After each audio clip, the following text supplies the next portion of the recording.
the 22nd of October 2025. I saw there on the internet the Garda Commissioner doing his duty as he has to do in relation to public disorder at the City West Hotel in Dublin, and reports that they're taking phones off people and all of this. It's a difficult job for them to do, but they must stay within the law. That's key. They must act within the law. Now, funny enough, there is unwritten law. There was a case one time when there was a bomb scare at a pub. A person was refused to be served at the pub, and he would continually ring and give out bomb scares. And the Gardaí would come up on a Saturday night and clear the place at 9:30 in the night. And some of the people refused to go. And the Gardaí forcibly removed them. And there was a case stated on old law, something to do with County Fermanagh, where for the right to protect public property, the police, as it was then, or the guards, can act in ways that would do what's right. In other words, they would say there's a bomb scare, we have to comply and make sure there's nobody killed. The people in the pub would say, oh, we don't give a damn, it's all some disgruntled person.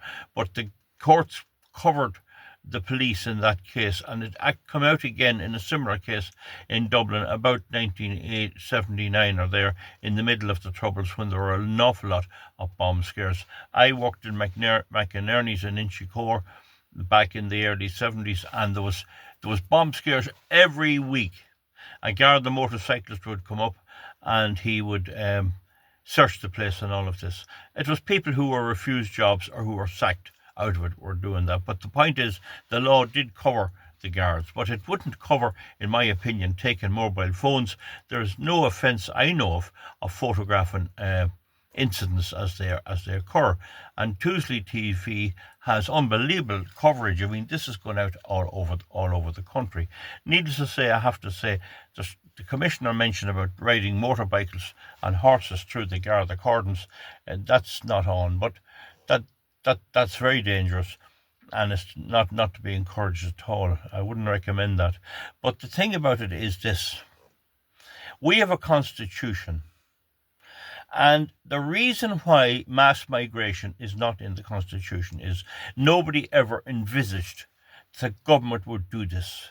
No one ever envisaged a government would behave with such treachery. And the government, part of the reasons the government is doing it is that we're members of the European Union, and that institution is fast sinking into anarchy. France is in a mess, Germany's in a mess, and Britain's in a mess. And one of the things the leaders of those countries will do, they'll resort to very, very strong arm methods to try and hold on to power. Now, we had referenda on several things, including the status of women in the home and the status of marriage and all that. There had to be referendums because the Constitution protected and gave certain protections for people, which the government recently wanted to remove, but the people said no. Now, I believe, had anyone ever thought, or had Eamon de Valera at the time he constructed our own constitution in Ireland, ever imagined that this mass migration would take place, I believe he would have included it in the constitution, where there would be limits on it and there'd have to be referenda to do what's happening now. I think that would have happened. I mean, a rogue government is not the Gardaí that's rogue, it's the government that's rogue. A rogue government can bring in laws on lots of things. They could rule that the first baby in a family has to be given up and sold to make money for the state, or to stop climate change, or that babies who are born any more than the third baby in a family, to a woman or to a couple, has to be given up and given to somebody abroad. Why? Because it would reduce climate change. That's as simple as that. Or they could say that a person who heats their home with oil or who runs a diesel car should have their children taken because they're a threat to society and a threat to the future of the world because of climate change. So they can do all kinds of things, including what they're doing now. I hear it on good authority that the migrants are coming in by the bus, at least maybe 3 to 4 busloads a day. And it looks to me like if in the next 12 months, this is now October, we could see up to 70 to 80,000 migrants coming into Ireland. This is an obsessive behaviour. It's like a drug to them. I can't back up what I'm saying, but we know from previous experience they're going to keep at this. Now, we have a democracy, as they say, and we have the election on Friday, and anyone that votes for any of those two is doing this. They're actually doing it. There is no such thing as the civic responsibility to have a president, and we have to vote, and it's a responsibility to vote. We are not in a proper, decent state. This is not a state. The people going up for this are 100% behind this mass migration. It looks like from the polls that Catherine Connolly may be in the lead, and she is committed to communism, full-blown communism. That's what it is. And it has to be admitted that Fianna Fáil, Fine Gael and Sinn Féin have over 50% of the vote. But I don't think many of the supporters really want this. And I know a lot of supporters of the main parties are disgusted at what's going on.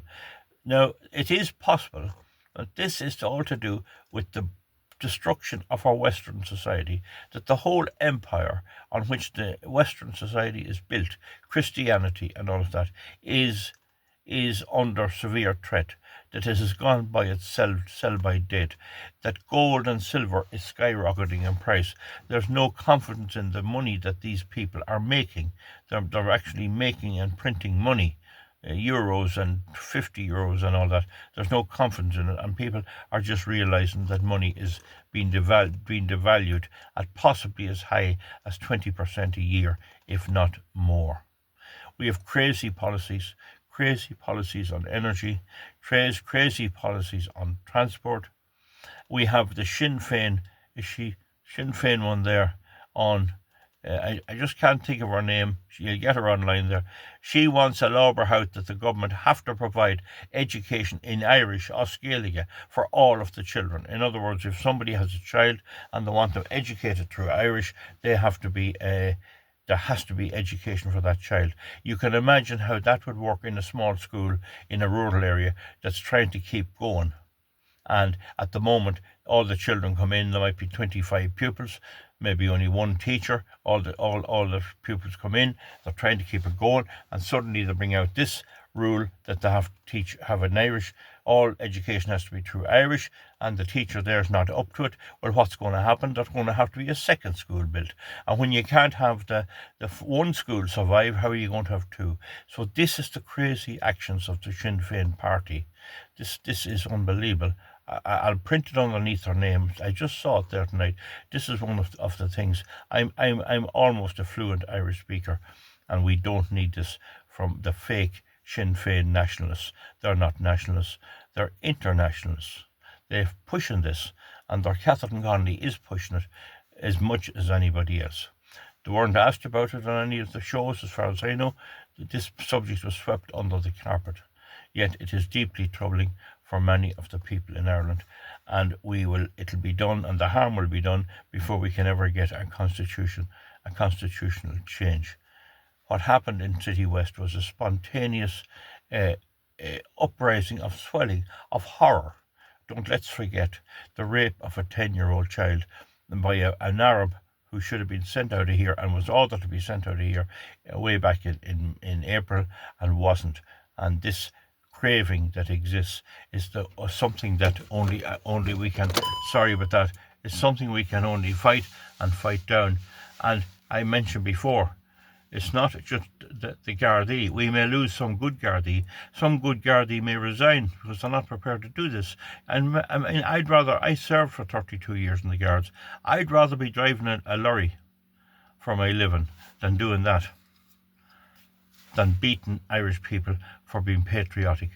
These are the same Dublin people, and the breed of the Dublin people, that when Michael Collins was fighting for his country, joined him. He came up from Cork. And now to come up from Cork and be accepted by the city centre of Dubliners was some achievement. but they did that, and they said after they'd give their lives for him. These are the very same people who felt that their country and their republic must become first, and they laid down their lives for it. And it's the breed of them that's doing that. It is unfortunate that they're opposing the forces of the state, and they can't, I suppose, allow any hotel to be burnt, which could happen, and I can see that. So I would ask people involved to desist from that. The big question is, how do we stop the migration coming in? What are the figures? Somebody asked me there about the law on naming these people. I'll do a video on that one. I'll check it out later on and find out. It really is the most troubling, terrible thing, as Lord Denning said, an appalling vista. Puts everyone in a mess when you have a rogue government, and that's what we have. Micheál Martin, Jim O'Callaghan coming after him, Simon Harris and Helen McEntee coming after, all rogues.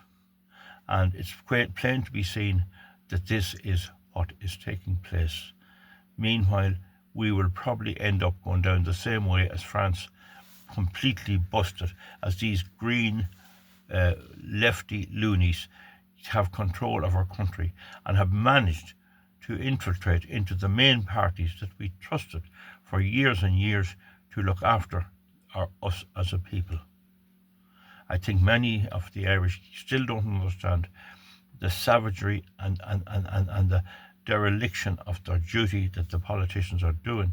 But I hope and pray they're slowly coming round. They're slowly coming round to realise that the present situation will destroy our country forever. Folks, that's it. Please don't break the law. Don't. You could hurt the Gardaí. You could put the guard's eye out or something like that. Don't do that. And the Gardaí themselves should remember that the founder of the Garda, the first commissioner, Michael Staines, the question of arming the Gardaí come up, and he said we'll succeed by being accepted by the public and with public support, not by force of arms. It's the public support. And he was wise, because that is what happened. The Gardaí policed the country with very, very few firearms or anything like that, and did it and got round there to places where they didn't need them. It's getting to the stage now where they may actually arm all the guards. And what would happen last night if the guards had rifles? There could be 8 or 9 people dead on the street. This is how serious this is. This is the terrible state of affairs that our country is in, and we can only hope and pray that calm is restored. But we need to get after those independent TDs, or tell the government stop bringing them in, or we will collapse the government. I know another election mightn't yield any better result. That's the unfortunate part. Now, I see there too that Georgina Maloney is giving Ursula von der Leyen a bloody nose, and that our side is slowly winning in Europe, and that's where the madness comes from. This is the World Economic Forum, George Soros telling Ursula von der Leyen what to do, and no kickback, no resistance in Ireland, but there is resistance elsewhere. If we can, and hopefully we'll eventually get to a stage where we can remedy this, and we will send everyone out. Donald Trump is putting all migrants out, all migrants home, go. An odd one might get staying. We'll have to do the same. That's what we will have to do, and put them out, run them back out, and we'll see how that goes, and maybe do something about the politicians, or find some type of law, because the law that enables the Gardaí to do things that's not covered in the written law because of public safety, etc., could also apply to the politicians, because after the Second World War, the Nuremberg trials, the generals and the soldiers that ran the concentration camps said they were following orders, that it was their orders, they had to do what they were told, and so that law was shut down. The Nuremberg trial said no, you have a right not to break human rights, not to commit war crimes, and what you did was a war crime. So what the government in Ireland is doing is a war crime. It is a sort of genocide on the Irish people, and they should realise there may come a day of reckoning. The point I'm making, just to clear that with you again, In the Nuremberg trials, there was no defence saying you were doing what you were told, that you got orders to shoot 50 people in a camp, and you did it. They said, no, you should have refused to do it. And the government here now should refuse to do it. I'm not going as far as to say the Gardaí should refuse to act in an urgent situation like at City West. Maybe that's a wee bit too much. I'm not saying that. They have their duty to do it. They have to protect life and property. But I'm making the point that the politicians today, they cannot rely that the law as it is today will apply. It didn't apply in Nuremberg, and if we get our way, it won't apply in Ireland. The people who are doing this will be punished, and punished very, very severely. We'll see you back soon, folks. I still didn't get any lead on this Henderson fella. I hadn't time. See, Michael Henderson of this Migrant Council, we have to examine him and investigate him until we find out who and what he is. We'll see you back soon, folks. Bye-bye. Thanks.